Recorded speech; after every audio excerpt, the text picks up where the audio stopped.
श्री रामदास अठावले।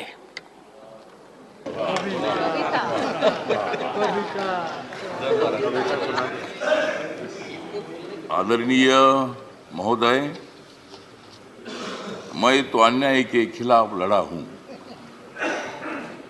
मैं तो अन्याय के खिलाफ लड़ा हूं, इसलिए आपको बधाई देने के लिए यहां खड़ा हूं। आपका अनुभव बहुत ही बड़ा है। आपका अनुभव बहुत ही बड़ा है, इसलिए आपने संघर्ष का पहाड़ चढ़ा है। मेरे पार्टी का मैं हूं अकेला।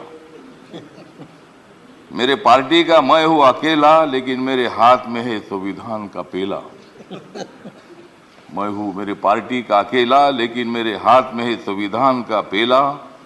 मैं तो हूं आपका सच्चा चेला। मैं तो हूं आपका सच्चा चेला, मुझे मत छोड़ो अकेला।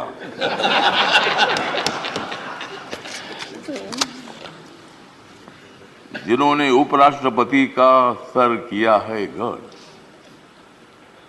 जिन्होंने उपराष्ट्रपति का सर किया है गढ़, उनका नाम है धनखड़। हमें मिलकर उखाड़ देनी है विषमता की जड़। हमें मिलकर उखाड़ देनी है विषमता की जड़। इसमें जरूर सफल होंगे आदरणीय धनखड़। हाउस में जो सदस्य करेंगे फ्रैक्शन, हाउस में जो सदस्य करेंगे फ्रैक्शन, उनके ऊपर होनी चाहिए कड़ी एक्शन। हमें तो मजबूत करना है भारत नेशन। हमें तो मजबूत करना है भारत नेशन। हंगामा करने की हमें नहीं चाहिए फैशन। तो हमें पूरा विश्वास है कि आप बहुत बड़ा संघर्ष करते करते यहाँ पहुंचे हैं। गांव से आकर किसान के बेटे के माध्यम से आप इतने बड़े उच्च पद पर आए हैं। इसमें आपका अनुभव, आपका बहुत बड़ा संघर्ष है। बहुत बड़ा काम आपने किया है। आपने पश्चिम बंगाल में गवर्नर का जो काम किया है, बहुत बड़ा वहाँ चैलेंज था। वहाँ काम करना बहुत बड़ा मुश्किल था, लेकिन आपने बंगाल में बहुत अच्छा काम किया है।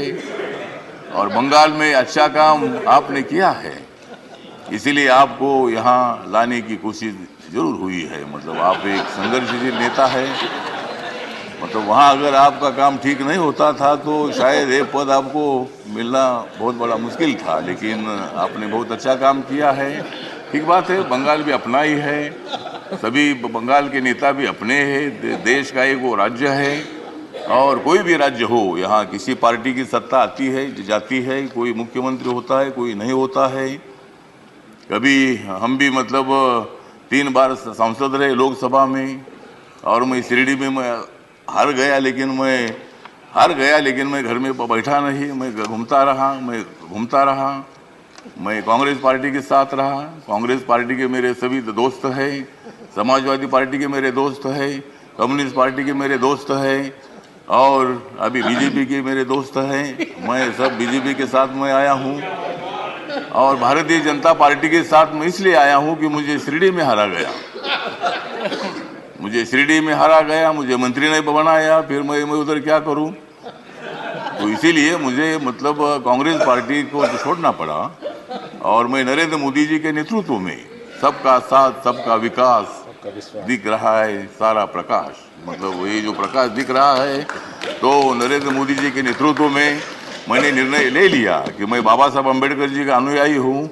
बाबा साहब अम्बेडकर जी ने सत्ता में आना चाहिए बताया है। मेरी अकेली पार्टी सत्ता में नहीं आ सकती है, किसी के साथ मिलकर ही सत्ता में आ सकता हूँ। और मेरे पार्टी का मुझे लोग पूछते हैं कि तुम्हारा पार्टी का एक भी लोकसभा में मेंबर नहीं है, तो भी आप मंत्री कैसे हैं? तो मैंने बोला, आप माननीय नरेंद्र मोदी जी को जाकर पूछो, मतलब मैं कैसा मंत्री हूँ। मतलब मैं अकेला हूँ, लेकिन मेरे पार्टी के लोग पूरे देश भर में है। नॉर्थ ईस्ट में मेरी पार्टी सभी पार्टी है, और मुझे बोलने का मौका दे दीजिए। मुझे मालूम है कि आप बहुत अच्छे आदमी हैं और मैं आपको, हाँ, आप मुझे हर बार बोलते थे कि हमको कविता सुनाओ। अगर आप मुझे ज़्यादा बोलने के लिए देंगे तो मैं कविता सुनाऊंगा, नहीं तो एक भी कविता नहीं सुनाऊंगा। तो ठीक बात है, तो इसीलिए मतलब कविता सुनाता भी रहूँगा। और आप एक अनुभव है तो इसीलिए अपोजिशन को भी आप मौका दे दीजिए, हंगामा करने के लिए मौका दीजिए, लेकिन एक आधा दिन हंगामा करने के लिए मौका दीजिए, दूसरे दिन एक्शन होना चाहिए और हाउस का काम भी मतलब चलना चाहिए। इसीलिए आप एक सर्वोच्च हाउस के आप चेयरमैन बन गए हैं। इसीलिए मैं, मेरी जो आरपीआई है, रिपब्लिकन पार्टी है, गरीबों की पार्टी है, दलितों की पार्टी है, इस पार्टी की तरफ से मैं आपके साथ हूँ। मैं हमेशा आपको साथ देता रहूँगा और आप मुझे बोलने का मौका देते रहो। जय भीम, जय भारत।